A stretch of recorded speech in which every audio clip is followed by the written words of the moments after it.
నమస్తే. మనిషి దేని గురించి ఆలోచించాలి? ఏది ఆలోచిస్తే మనము హ్యాపీగా ఉండగలము? మనుషులు వారి వారి సమస్యలను బట్టి వారికి లేనిది లభిస్తే సంతోషపడతారు. కానీ అది లభించిన తర్వాత మళ్ళీ అది లభిస్తే సంతోషం అనిపించదు. ఉదాహరణకి డబ్బు లేదనుకోండి, డబ్బు కోసం ప్రయత్నం చేయడంలో సంతోషం ఉంటుంది, డబ్బు కోసం అవకాశం దొరికితే సంతోషం వస్తుంది, డబ్బు సంపాదించేటప్పుడు సంతోషం వస్తుంది, డబ్బు మొదలు లభించినప్పుడు సంతోషం లభిస్తుంది. ఇక డబ్బు లభిస్తూనే ఉంటే అది సంతోషాన్ని ఇవ్వదు. అంటే డబ్బే ప్రధానంగా పెట్టుకున్న వ్యక్తికి కూడా డబ్బు లభించిన తర్వాత అది కామన్ అయిపోతుంది. అదేవిధంగా ఒక వాహనం కావాలనుకున్నాడు అనుకోండి, ఆ వాహనము గురించి అవకాశం దొరికిందనుకోండి కొనుక్కోవడానికి, ఆనందం కలుగుతుంది. దానికోసము సెలెక్ట్ చేయడము, దానికోసము వెళ్ళడము, చూడడము, ఇవన్నీ ఆనందాన్ని ఇస్తాయి. అది ఇంట్లోకి వచ్చిందనుకోండి, ఆ రోజు ఆనందమే ఆనందం ఉంటుంది. ఇక రెండవ రోజు నుంచి ఆనందం అనేది తగ్గిపోతుంది. ఏ విధంగానైతే ఆ కారు కొత్తదనం తగ్గిపోతూ ఉంటుందో మనసులో ఉన్న ఆనందం కూడా అలానే తగ్గిపోతూ ఉంటుంది. అంటే ఈ భౌతికమైన డబ్బు కానీ, భౌతికమైన వస్తువుల ద్వారా వచ్చే ఆనందం కానీ, ఆ డబ్బు వస్తువులు ఎలాగైతే శాశ్వతం కావో, వాటి లోపల ఎలాగైతే మార్పు వస్తుందో, పరిణామం వస్తుందో, దానికి తగ్గట్టుగానే మనకు వాటిపైన ఉన్న ఆ కోరిక, ఆనందం తగ్గిపోతుంటాయి. మళ్ళీ ఇంకొక కోరిక కోరుకుంటాము. డబ్బు తగ్గిందనుకోండి, డబ్బును పెంచుకుంటాము. డబ్బు పెరిగిందనుకోండి, ఆ డబ్బుతో ఇంకేదైనా కొనుక్కోవాలని మళ్ళొక కోరికను పెట్టుకొని ఆ కోరిక కోసము ప్రయత్నం చేయడము, మళ్ళీ దాన్ని పొందడము, పొందిన తర్వాత ఆనందము, మరుసటి రోజు నుంచి ఆనందం తగ్గిపోవడము, అది పూర్తిగా చెడిపోయిన రోజు పూర్తిగా ఆనందం చెడిపోవడము, ఇలా జరుగుతూనే ఉంటాయి. ఇది కామన్. మరి మనిషి తనకు తెలుసో తెలియకనో, ప్రత్యక్షంగానో పరోక్షంగానో ఆనందము ఎప్పుడు ఉండాలనుకుంటాడు. అంతేకాదు, ఈ క్షణమున్న ఆనందం కంటే రాబోయే క్షణంలో ఇంకెక్కువ ఆనందం ఉండాలనుకుంటాడు. ఆనందము ఉండాలనుకుంటాడు ఎప్పటికీ. ఆ ఆనందం కూడా క్షణానికి పెరగాలనుకుంటాడు. ఈరోజు కంటే రేపు బాగుండాలి, రేపు కంటే మరుసటి రోజు బాగుండాలి, ఇంకా మరుసటి రోజు కంటే ఇంకా నెక్స్ట్ వీక్ ఇంకా బాగుండాలి, నెక్స్ట్ మంత్ ఇంకా బాగుండాలి, నెక్స్ట్ ఇయర్ ఇంకా బాగుండాలనుకుంటాడు. కానీ ఇంతకంటే తక్కువ ఉండాలనుకోడు. ఇంకా ఆనందాన్ని పెంచుకోవాలనుకుంటాడు. అసలు మన జీవితం లోపల ఏ ప్రయత్నం చేసినా ఆనందం కోసమే. ఇది సత్యం. ఎవరు చేస్తున్నా వాళ్ళ ఆనందం కోసమే చేస్తున్నారు. ప్రతి వ్యక్తి కూడా తన స్వార్థము ఏంటంటే ఆనందం. తనకు ఆనందం వచ్చే పని చేస్తాడు. తనకు దేనివల్ల ఆనందం కలుగుతుందో ఆ పనే చేస్తాడు. దేనివల్ల ఆనందం కలుగుతుందో అలాంటి లక్షణాలు కలిగి ఉంటాడు. దేనివల్ల ఆనందం కలుగుతుందో అట్లాంటి జ్ఞానాన్ని పొందుతాడు. అతనికి అహం ఇష్టం అనుకోండి, అహాన్ని ప్రదర్శించి ఆనందపడతాడు. అతనికి షాడిజం ఇష్టం అనుకోండి, షాడిజాన్ని ప్రదర్శించే ఆనందాన్ని పొందుతాడు. అతనికి కోపం ఇష్టం అనుకోండి, కోపాన్ని ప్రదర్శించి ఆనందాన్ని పొందుతాడు. అంటే గుణాలు కానీ వస్తువులు కానీ జ్ఞానము కానీ ప్రయత్నం కానీ ఏది చేస్తే వాళ్ళకి ఆనందం కలుగుతుందో అదే చేస్తారు. ఇది మనుషులకు మధ్య తేడా ఉంటుంది. అందరికీ ఒకే భావం నచ్చదు, అందరికీ ఒకే జ్ఞానం నచ్చదు, అందరికీ ఒకే వస్తువు నచ్చదు, అందరికీ ఒకే రకమైన జీవితం నచ్చదు. కానీ అందరూ కూడా ఆనందమే కావాలనుకుంటారు, ఆనందం కోసమే జీవిస్తారు, ఆనందం కోసమే ప్రయత్నిస్తారు. మరి వాస్తవానికి ఆనందము అంటే ఏంటి? ఏది పొందితే లభిస్తుంది? అందరికీ ఆనందాన్ని ఇస్తుంది, అన్ని సమయాల్లో ఆనందాన్ని ఇస్తుంది, క్షణం పెరుగుతుండే ఆనందం ఏదైనా ఉందా అని మనము ప్రశ్నించుకుంటే సమాధానము దొరికేది ఏంటంటే, ఆనందము అనేది డబ్బు ఉండాలి. అంటే స్థూలంగా విభజిస్తే డబ్బు ఉండాలి, ఆరోగ్యం ఉండాలి, కోరిన కోరికలు తీరాలి, ఆ తర్వాత ఆత్మజ్ఞానం ఉండాలి. అప్పుడే నిజమైన అసలైన సంపూర్ణ ఆనందము, శాశ్వత ఆనందము, ఎల్లప్పుడూ ఉండే ఆనందము, క్షణానికి పెరిగే ఆనందం లభిస్తుంది. అప్పటి వరకు లభించదు. ఇందులో ఏది కాదనుకున్నా, డబ్బు లేకున్నా, ఆరోగ్యం లేకున్నా, కోరిన కోరికలు తీరకున్నా, ఆత్మజ్ఞానం లేకున్నా మనకు ఎప్పటికీ ఆనందం ఉండడము, ఆనందము క్షణం పెరగడం అనేది జరగదు. ఇందులో డబ్బు ఎందుకు? డబ్బు వల్ల మనము శరీరాన్ని శక్తివంతం చేసుకోవాలి. డబ్బు యొక్క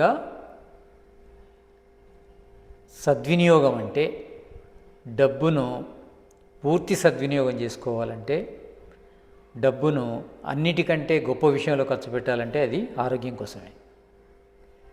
అంటే మనకు డబ్బు ఎంతుంటే మనం శారీరకంగా అంత అభివృద్ధి చెంది ఉండాలి. డబ్బు యొక్క ముఖ్యమైన ఉపయోగము శరీరాన్ని వృద్ధి చేసుకోవడం. శరీరాన్ని వృద్ధి చేసుకోవడం అంటే శరీరాన్ని బలంగా చేసుకోవడము, ఆరోగ్యంగా చేసుకోవడము, ఆయువు పెంచుకోవడము, శరీరాన్ని దృఢంగా చేసుకోవడము, శరీరాన్ని అందంగా తయారు చేసుకోవడము. అంటే శారీరక సంపదను పెంచుకోవాలి ఆర్థిక సంపదతో. అంటే డబ్బును సద్వినియోగం చేయాలంటే దాన్ని శారీరక సంపద లోపల ఖర్చు పెట్టాలి. శరీరం బాగుందనుకోండి, అప్పుడు మానసిక సంపద పెంచుకోవాలి. శారీరక సంపద ద్వారా శారీరక సంపదను సద్వినియోగం చేయాలంటే మానసిక సంపదను పెంచుకోవాలి. మానసిక సంపద అంటే మనసును ప్రసన్నంగా ఉంచుకోవడము, మనసును పవిత్రంగా ఉంచుకోవడము, మనసును ప్రజ్ఞవంతం చేయడం అనేది ముఖ్యం. ఈ మూడు కూడా, ప్రసన్నత కావచ్చు, ప్రజ్ఞ కావచ్చు, పవిత్రత కావచ్చు, మనసు సాత్వికంగా ఉంటేనే సాధ్యమవుతుంది. అంటే మనసును సాత్వికంగా చేస్తే మనసు లోపల దుఃఖం ఉండదు, అంటే అసంతృప్తి ఉండదు, భయం ఉండదు, బాధ ఉండదు, అజ్ఞానం ఉండదు, స్వార్థం ఉండదు. అంటే మనస్సును, అంటే శరీర సంపద ఉన్నవారు మనస్సు యొక్క సంపదను పెంచాలి. మనస్సు యొక్క సంపద అంటే మనసును ప్రజ్ఞాపూర్వకం చేయడము, ప్రసన్నపూర్వకం చేయడము, పవిత్రంగా తయారు చేయడం చేయాలి. అంటే సాత్వికంగా తయారు చేయాలి మనసును. మనసును ఎలా తయారు చేయాలంటే అది స్వయంగా ఆనందాన్ని అనుభవించే విధంగా, ఏది లభించినా లభించకపోయినా ఆనందంగా ఉండే విధంగా, ఎవరు మనకు వెనకాల ఉన్నా లేకున్నా ధైర్యంగా ఉండే విధంగా అలాంటి మానసిక సంపదను పొందాలి. ఎలాంటి పదార్థాల సహాయం లేకున్నా ఆనందంగా ఉండగలగాలి, ఎలాంటి వ్యక్తుల సహాయం లేకున్నా ధైర్యంగా ఉండగలగాలి. అలాంటి మానసిక సంపదను సంపాదించుకోవాలి ఎవరైతే శారీరక ఆరోగ్యంగా ఉంటారో. అంటే శరీరంలో ఎవరికైతే ఆరోగ్యం ఉంటుందో, శరీరంలో సమస్య లేని వాళ్ళు మనసును బలోపేతం చేసుకోవాలి. మనస్సు దేని మీద ఆధారపడకుండా ఆనందంగా ఉండగలగాలి. భయం అనేది, బాధ అనేది బయటి పరిస్థితులు కల్పించినా మనసుకు కలగకుండా మనం మనస్సును నిర్మించుకోవాలి. అంత దృఢమైన మనసును నిర్మించుకోవాలి. మానసిక సంపద ఆర్థిక సంపద కంటే, శారీరక సంపద కంటే చాలా గొప్పది. అంటే ఆర్థిక సంపద ఉన్నప్పుడు శారీరక సంపద పెంచుకోవాలి, శారీరక సంపద ఉన్నప్పుడు మానసిక సంపద పెంచుకోవాలి. ఆర్థిక సంపద కంటే శాశ్వతమైంది శారీరక సంపద, శారీరక సంపద కంటే కూడా శాశ్వతమైంది మానసిక సంపద. మనస్సు బాగు చేసుకోవాలి. మనస్సే అందాల బృందావనం. మనస్సులోనే ఉంది ఆనందం, మనసులోనే ఉంది స్వర్గం, మనసులోనే ఉంది మంచి చెడు, మనసులో ఉంది జ్ఞాన అజ్ఞానాలు, అవిద్య విద్య, చీకటి వెలుగులు, భయము ధైర్యము. కనుక మనసులో ఏమాత్రము నెగిటివ్ లేకుండా, ఏమాత్రము నకారాత్మక భావనలు లేకుండా మనసును నిర్మించుకోవాలి. బయట నుంచి నకారాత్మక భావనలు వచ్చేసిన వాటిని బయటికి నెట్టేసే శక్తిని మనసుకు కల్పించాలి. మనసు అనేది దృఢంగా చేసుకోవాలి. ఎంత దృఢంగా చేసుకోవాలంటే, డబ్బు పూర్తిగా కోల్పోయినా, శరీరము పూర్తిగా రోగగ్రస్తమైన, వృద్ధాప్యం వచ్చినా, బలహీనమైన మనసు దృఢంగా ఉండే విధంగా నిర్మించుకోవాలి. ఎప్పుడైతే మనకు శారీరక సంపద కలుగుతుందో ఆ టైంలో మనసును బలంగా మార్చుకోవాలి. అంటే మనసును మార్చుకున్న తర్వాత శరీరము బలహీనమైన మనకు ప్రభావం పడదు. ఇక అంటే ఒకదానికొకటి సమర్థన తెలియజేస్తాయి.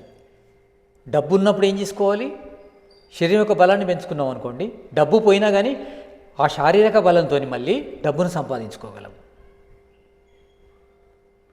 ఇక శారీరక బలం ఉన్నప్పుడు మానసిక బలాన్ని పెంచుకోవాలి. మానసిక బలాన్ని పెంచుకుంటే శారీరక బలం పోయినా మళ్ళీ తిరిగి పొందొచ్చు మానసిక బలం ఉంటే. అంటే ఒకదానికంటే ఒకటి గొప్పది. డబ్బు కంటే శరీరం గొప్పది, శరీరం కంటే మనసు గొప్పది. ఈ మనస్సు బలంగా ఉన్నప్పుడే పరమాత్మ జ్ఞానాన్ని పొందాలి. ఇక అది సంపూర్ణ శాశ్వత ఆనందాన్ని ఇస్తుంది. అది ఒకసారి లభించిందనుకోండి, ఒక పరాంతకాలం అంటే 864 కోట్ల సంవత్సరాలు ఇంటూ 36,000 సార్లు అంత సమయము మనకు డబ్బు లేకపోయినా, శరీరంలో బలం లేకపోయినా, మనసులో ఆనందం లేకపోయినా, అంటే డబ్బు లేకపోయినా, శరీరం లేకపోయినా, మనసు లేకపోయినా ఆత్మ పరమాత్మ ఆనందాన్ని పొందగలదు. అంటే డబ్బు ఎందుకంటే శరీరం కోసం, శరీరం ఎందుకంటే మనస్సు కోసం, మనస్సు ఎందుకంటే పరమాత్మను తెలుసుకోవడం కోసం. ఇక పరమాత్మను తెలుసుకున్నాం అనుకోండి, ఇక మనసు పోయినా, శరీరం పోయినా, డబ్బు పోయినా బాధ లేదు. అంటే ఈ మూడు కూడా ఒకదానికంటే ఒకటి గొప్పదైనప్పటికీ మూడు కూడా అశాశ్వతమైనవి. ఏంటివి? డబ్బు కానీ, ఆరోగ్యం కానీ, మనస్సు కానీ. ఇవి మూడు మారేటియే, నశించేటియే.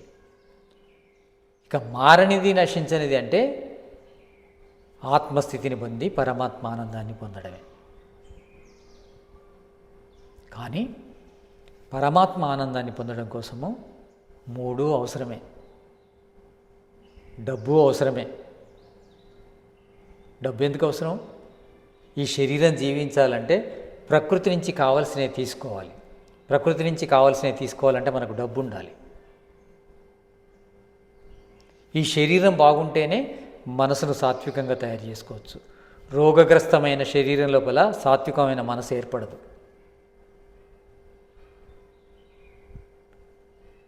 కనుక మనస్సును సాత్వికంగా తయారు చేసి, మనసు సాత్వికంగా లేదే పరమాత్మ జ్ఞానం లభించదు. అంటే ఒకదానితోనే ఒకటి సంబంధం ఉంది. 4 పరస్పరం సహకరించుకుంటాయి. 4 అవసరమే. 4టిని పొందాలి. అంటే 4 గురించి ప్రయత్నం చేయాలి మనం. 4 ఒకదానికొకటి సహకరిస్తాయి. 4 దేనికది సుఖాన్ని ఇస్తాయి. కానీ 4 ఉంటే అది సంపూర్ణ శాశ్వత ఆనందం అవుతుంది. అనుక్షణం ఆనందాన్ని ఇస్తుంది. క్షణక్షణం ఆనందం పెరుగుతూ ఉంటుంది. కేవలము డబ్బును, వస్తువులను, సంపదను మాత్రమే దృష్టిలో పెట్టుకుంటే ఆ మనిషి బాధపడవలసి వస్తుంది. డబ్బు అవసరమే. డబ్బు ద్వారా వచ్చే వస్తువులు అవసరమే. వాటిని సుఖ సాధనాలు అంటారు. కానీ అవి అంతిమ లక్ష్యం కాదు. మనుషులు డబ్బును సంపాదిస్తున్నారు, వస్తువులను సంపాదించుకుంటున్నారు. ఆనందంగా ఎందుకు ఉండలేకపోతున్నారంటే వాటి లోపల పూర్తి ఆనందం లేదు కనుక. అవి ఇంకో ఆనందానికి సపోర్ట్ చేస్తాయి. ఆనందాన్ని పొందాలి, నెక్స్ట్ స్టెప్లో వెళ్ళాలి. డబ్బు తర్వాత శరీరం, శరీరం తర్వాత మనసు, ఆ మనసు తర్వాత పరమాత్మ జ్ఞానం. కనుక పరమాత్మ జ్ఞానం గురించి తెలిసిందనుకోండి, అప్పుడు మనసు గౌనం అయిపోతుంది, అంటే అప్రధానం అయిపోతుంది. శరీరం అప్రధానం అవుతుంది, డబ్బు అప్రధానం అవుతుంది. కేవలం డబ్బు గురించే తెలిసిందనుకోండి, మనకు డబ్బే ప్రధానం అవుతుంది. డబ్బు పోతే మనకు బాధ కలుగుతుంది. కానీ 4 తెలిసినాయి అనుకోండి, అప్పుడు ఆత్మజ్ఞానమే ప్రధానమవుతుంది. ఆత్మజ్ఞానం, పరమాత్మ జ్ఞానం ఒకటే. ఆత్మకు జ్ఞానం ఏంటిది? పరమాత్మ జ్ఞానం. అంటే ఇవన్నీ కూడా ఆత్మకే ఆనందాన్ని ఇస్తాయి. అంటే డబ్బు సుఖమైన ఆత్మకే కలుగుతుంది, శారీరక సుఖమైన ఆత్మకే కలుగుతుంది, మానసిక సుఖమైన ఆత్మకే కలుగుతుంది. ఎందుకంటే ఇవి 3 జడ పదార్థాలే. డబ్బు, శరీరం, మనసు 3 జడ పదార్థాలే. వీటి కోసం చేస్తలేవు ఈ పని. ఇవి ఆత్మ కోసం చేస్తున్నాయి. చిదావాసానో భోగ. ఈ భోగం దేనికి? అంటే డబ్బు యొక్క భోగం కానీ, శరీరం యొక్క భోగం కానీ, మనసు యొక్క భోగం కానీ, వీటి సుఖాలు దేనికోసం? ఆత్మ కోసం. ఈ ఆత్మ కోసము ఈ సుఖాలు. కానీ ఇవి శాశ్వతంగా, సంపూర్ణంగా ఆనందాన్ని ఇవ్వవు కనుక ఆత్మకు సంపూర్ణ శాశ్వత ఆనందం ఇచ్చే తత్వం కావాలి. అదే పరమేశ్వరుని తత్వం. దాన్ని పొందాలి మనం. దాన్ని పొందే ప్రయత్నం చేస్తుండాలి. వీటిని పొందే ప్రయత్నం చేస్తుండాలి. ఎంత డబ్బు ఉంటే అంత డబ్బును ఆరోగ్యం కోసం ఖర్చు పెట్టుకోవాలి. ఎంత ఆరోగ్యం ఉంటే అంత మనసును సాత్వికం చేయడం కోసం వాడుకోవాలి. ఎంత సాత్వికత లభిస్తే అంత పరమాత్మ జ్ఞానాన్ని పొందుతూ ఉండాలి. అప్పుడు జీవితము ఆనందమయమైపోతుంది. ఈ ఆనందమయ జీవనం కోసమే మానవ జన్మ వచ్చింది. మానవ జన్మ కేవలం డబ్బు కోసం రాలేదు, కేవలం శరీరం కోసం రాలేదు, కేవలం మనసు కోసం రాలేదు. పరమాత్మను పొందడం కోసమే వచ్చింది. కానీ పరమాత్మను పొందే మార్గంలో ఇవన్నీ అవసరమే. డబ్బు అవసరమే, శరీరం అవసరమే, మనసు అవసరమే. ఇవి కరణాలు, అంటే సాధనాలు. పరమాత్మ జ్ఞానము పొందడం కోసము ఆత్మకు ఇవి 3 సాధనాలే. డబ్బు సాధనమే, శరీరం సాధనమే, మనసు సాధనమే. కనుక ఈ సాధనాలను వాడుకోవాలి. ఈ సాధనాలు లక్ష్యం కాదు, ఇవి సాధనాలే. ఈ సాధనాలు సాధ్యం కాదు. ఈ సాధనాలనే సాధ్యం అనుకోవడం పొరపాటు. అంటే శరీరమైన సాధనమే, డబ్బైన సాధనమే, మనసైన సాధనమే. సాధ్యమేంటిది? పరమాత్మనే, పరమేశ్వరుని యొక్క ప్రాప్తి, మోక్షము, ముక్తి, అత్యంత దుఃఖ నివృత్తి, అత్యంత సుఖప్రాప్తి ఈ మానవ జన్మ యొక్క ముఖ్య లక్ష్యం. ఆ అత్యంత సుఖప్రాప్తిని మనం పొందాలంటే డబ్బు, ఆరోగ్యం, సాత్వికత 3 ఉండాలి. అప్పుడే అత్యంత సుఖం. తత్ర అత్యంతిక సుఖం మోక్ష. అక్కడ ఇక తెలుసుకోవడానికి, పొందడానికి, ప్రయత్నించడానికి, సాధించడానికి ఇంకేం మిగలవు. అక్కడ అన్నీ అనంతంగానే ఉంటాయి. అది లక్ష్యంగా పెట్టుకొని అన్నిటినీ సాధించాలి. ఎవరికైతే పరమాత్మ జ్ఞానం ఉంటుందో వాళ్ళకు మనసును సాత్వికంగా చేసుకోవడము సులువే, శరీరాన్ని ఆరోగ్యవంతం చేసుకోవడం సులువే, డబ్బును సంపాదించడం సులువే అవుతుంది. కానీ డబ్బే లక్ష్యంగా పెట్టుకుంటే మిగతాయి బరువు అవుతాయి. పరమాత్మ లక్ష్యంగా పెట్టుకుంటే అన్నీ ఈజీ అవుతాయి. మనము ఎక్కువ దూరం పరిగెడాలనుకుంటే 10 కిలోమీటర్లు పరిగెత్తాలనుకుంటున్నాం అనుకోండి, అందులో 5 కిలోమీటర్లు తక్కువ అవుతుంది, 2 కిలోమీటర్లు తక్కువ అవుతుంది, 1 కిలోమీటర్ తక్కువనే అవుతుంది. అంటే పెద్ద లక్ష్యాన్ని పెట్టుకోవడం అంటే పరమాత్మను లక్ష్యంగా పెట్టుకోవాలి. పరమాత్మను లక్ష్యంగా పెట్టుకొని ఈ మనస్సును సాత్వికం చేయడము, శరీరాన్ని ఆరోగ్యవంతం చేయడము, డబ్బును సంపాదించడం వల్ల భౌతిక సుఖాలు లభిస్తాయి. భౌతిక సుఖాలు ఆధ్యాత్మిక సుఖానికి ముఖ్యమే. వీటికి అంటే ఆధ్యాత్మిక సుఖం అంటే పరమాత్మ సుఖం, ఈ భౌతిక సుఖాలంటే మానసిక, శారీరక, ఆర్థిక సుఖాలు. ఈ 3 సుఖాలు ఆ సుఖానికి సపోర్ట్ చేస్తాయి. ఆ సుఖాన్ని లక్ష్యంగా పెట్టుకున్నప్పుడు ఈ 3 సుఖాలను పొందడము సులువు అవుతుంది. అందుకే సాంఖ్య దర్శనం లోపల కానీ మిగతా ఏ దర్శనం లోపలైనా కానీ భౌతిక సుఖాలు, ఆధ్యాత్మిక సుఖాలు 2 ఒకదానికొకటి సపోర్ట్ చేస్తాయని ఉంది. భోగము అపవర్గానికి కారణమవుతుంది, అపవర్గాన్ని లక్ష్యం పెట్టుకున్న వాళ్ళకి భోగము సులువు అవుతుంది. అభ్యుదయము, నిశ్రేయస్సము. అభ్యుదయము అంటే ఆర్థికంగా, శారీరకంగా, మానసికంగా ఎదగడము అభ్యుదయం అవుతుంది. నిశ్రేయస్సం అంటే పరమాత్మను పొందడము. అంటే అభ్యుదయము నిశ్రేయస్సుకు సహకరిస్తుంది, నిశ్రేయస్సు అనే లక్ష్యం పెట్టుకున్న వాళ్ళకి అభ్యుదయం సహకరిస్తుంది. అందుకే అభ్యుదయము అనే కాండము పైన నిశ్రేయస్సు అనే ఈ చెట్టు యొక్క క్రౌన్ అంటారు. అంటే పైన కొమ్మలతోని ఒక నీడలా ఏర్పరుస్తుంది చూడండి. అంటే కొమ్మలన్నీ కలిసి ఒక నీడను ఏర్పరుస్తాయి, ఒక గుంపులా తయారవుతాయి. అది మోక్షం లాంటిది. అంటే కాండము పైన ఆ కొమ్మలన్నీ కలిసి ఆ క్రౌన్ను తయారు చేశాయి. దాని నీడ లోపల చెట్టు ఉంది. అంటే చెట్టు ఎందుకు? అలాంటి క్రౌన్ను ఏర్పరచడానికి. ఆ క్రౌన్ను మనం లక్ష్యంగా పెట్టుకున్నప్పుడు కాండం అనేది ఏర్పడుతుంది, బలంగా ఉంటుంది. అంటే ఈ మోక్షము కానీ భౌతిక సుఖాలు కానీ ఒకదానిపై ఒకటి ఆధారపడి ఉన్నాయి.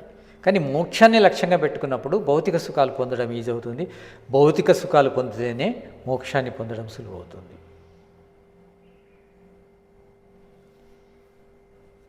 అంటే ఒక రకంగా చెప్పాలంటే భోగి కాకుండా యోగి కాలేడు. అంటే భోగాన్ని సాధించకుండా యోగాన్ని సాధించలేము. భోగము అపవర్గం అని చెప్తుంది యోగశాస్త్రం. ఒక సూత్రం వస్తుంది, ప్రకాశక్రియ స్థితిశీలం భూతేంద్రియాత్మకం భోగాపవర్గార్థం దృశ్యం. ఈ జగత్తు ఎందుకు ఏర్పడిందంటే భోగాన్ని అపవర్గాన్ని జీవునికి ఇవ్వడం కోసం. జీవులకు భోగము భౌతిక సుఖాలు, అపవర్గము అంటే పరమాత్మ సుఖాన్ని ఇవ్వడం కోసం, మోక్ష సుఖాన్ని ఇవ్వడం కోసము ఈ జగత్తు ఏర్పడింది. ఈశ్వరుడు ఈ జగత్తును అందుకే తయారు చేశాడు, జీవులకు భోగాన్ని అపవర్గాన్ని ఇవ్వడం కోసం. ఈ జగత్తు 3 రకాల పదార్థాల నుంచి ఏర్పడింది. ప్రకాశ, క్రియస్థితిశీలం అనే లక్షణాలు గల కణాల నుంచి ఏర్పడింది. ప్రకాశము దేని లక్షణము? సత్వ కణముల యొక్క లక్షణము. క్రియ దేని లక్షణము? రజో కణాల యొక్క లక్షణము. స్థితి దేని లక్షణము? తమో కణాల లక్షణము. అంటే ఈ 3 రకాల కణాల నుంచి భూతాలుగా ఇంద్రియాలుగా ఏర్పడింది ఈ జగత్తు. భూతాలు అంటే ఈ శరీరం, ఇంద్రియాలు అంటే ఈ నిర్జీవ పరిసరాలు. ఎందుకు ఏర్పడ్డాయి? భోగము అపవర్గం ఇవ్వడం కోసము. భోగము అంటే ఆర్థిక సుఖాన్ని ఇవ్వడం కోసము, శారీరక సుఖం ఇవ్వడం కోసము, మానసిక సుఖం ఇవ్వడం కోసం. ఇక అపవర్గం అంటే ఆత్మిక సుఖం, అంటే పరమాత్మ ప్రాప్తి కోసం ఈ జగత్తును ఈశ్వరుడు తయారు చేశాడు. అది గమనించాలి. అనుక్షణం దాని గురించి మనం ప్రయత్నించాలి. ప్రయత్నిస్తే తప్పకుండా ఫలిస్తుంది. ప్రయత్నం లోపల ధ్యానం అనేది గొప్పది. ధ్యానాన్ని చేస్తున్నప్పుడు డబ్బును సంపాదించడం కానీ, ఆరోగ్యాన్ని సంపాదించడం కానీ, మానసిక ఆనందాన్ని సంపాదించడం కానీ, చివరికి పరమాత్మను సంపాదించడం కానీ సులువు అవుతుంది. ధ్యానం అనేది ఒక గొప్ప ప్రక్రియ. ఆ ధ్యానం ద్వారా మనము ఇవన్నీ పొందాలి. డబ్బును పొందాలి, శారీరక శక్తిని పొందాలి, మానసిక శక్తులు పొందాలి, పరమాత్మను పొందాలి. ఇవి పొందే మార్గం లోపల మనము ఇతరులకు కూడా దీన్ని పంచాలి. డబ్బును పంచాలి. ఎప్పుడైతే పంచితే పెంచబడుతుంది. డబ్బును మనం పంచడం స్టార్ట్ చేసామనుకోండి, ఆ డబ్బు అధికమైపోతుంది. చాలామంది అనుకుంటారు దానం చేస్తే డబ్బు తగ్గిపోతుంది. కాదు, పెరుగుతుంది. అదేవిధంగా సేవ చేస్తే శరీరంలో శక్తి పోతుంది అనుకుంటాం.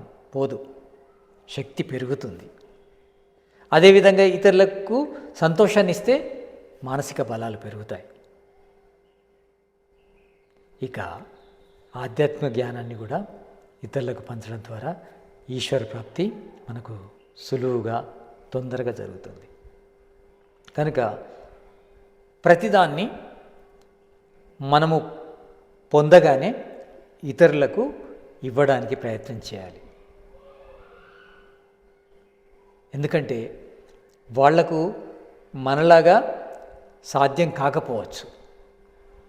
మనం వాళ్ళకి సహాయం చేయడం ద్వారా వాళ్ళ యొక్క పురుషార్థము, వాళ్ళ యొక్క ప్రయత్నము, వాళ్ళ యొక్క లక్ష్యము సులువు అవుతుంది. కనుక మనము ఇస్తూ ఉండాలి. ఇవ్వడం అనేది ఈశ్వరునికి ఇష్టం, దేవుడికి. ఎవరికైతే ఇచ్చే స్వభావం ఉంటుందో వాళ్ళను దేవతలు అంటారు.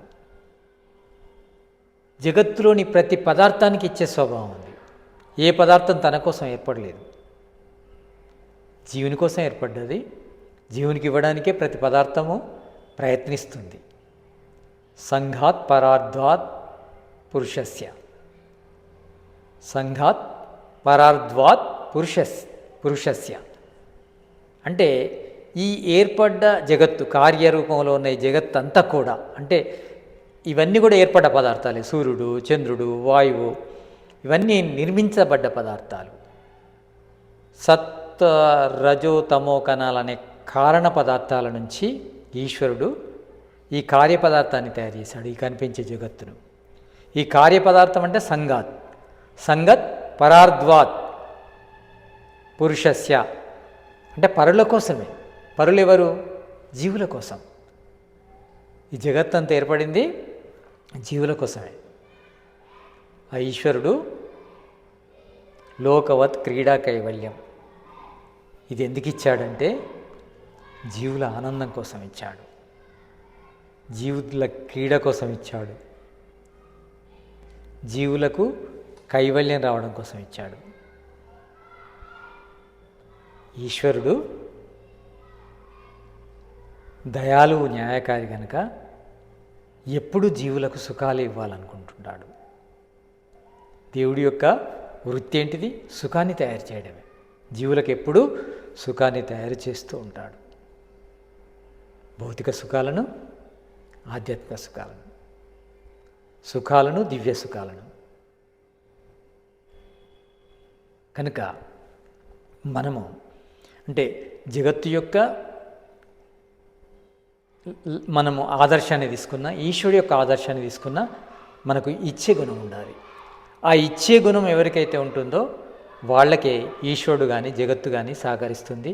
అదేవిధంగా ఇతరులు కూడా సహకరిస్తారు. తీసుకునే గుణం ఉండకూడదు. తీసుకునే గుణము స్వార్థం, ఇచ్చే గుణం పరమార్థం. ఇచ్చే గుణము అంటే పరమార్థమే దైవత్వానికి కారణం.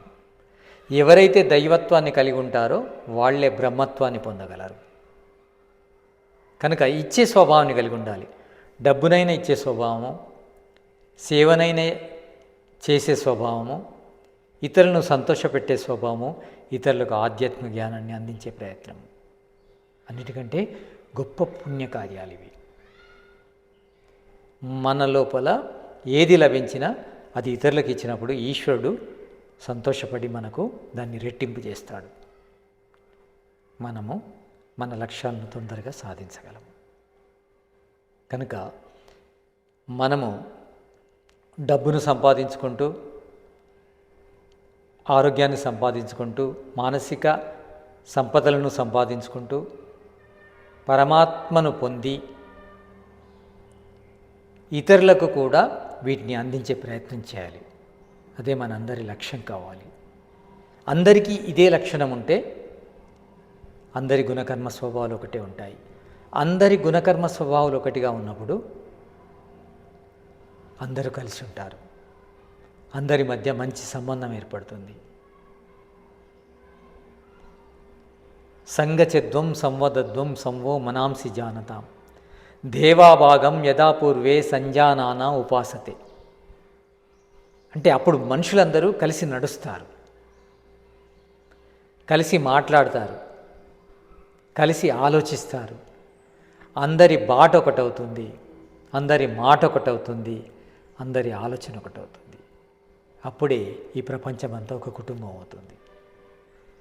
ఈ కుటుంబంలోని ప్రతి వ్యక్తికి ఈ 4 అందాలి: డబ్బు, ఆరోగ్యం, ఆనందం, ఆధ్యాత్మికత. అందరూ ఇదే ప్రయత్నంలో ఉండాలి. ఒకరికొకరు సహకరించుకుంటూ ఈ భూమిని స్వర్గతుల్యం చేయాలి. ఓ నమస్తే.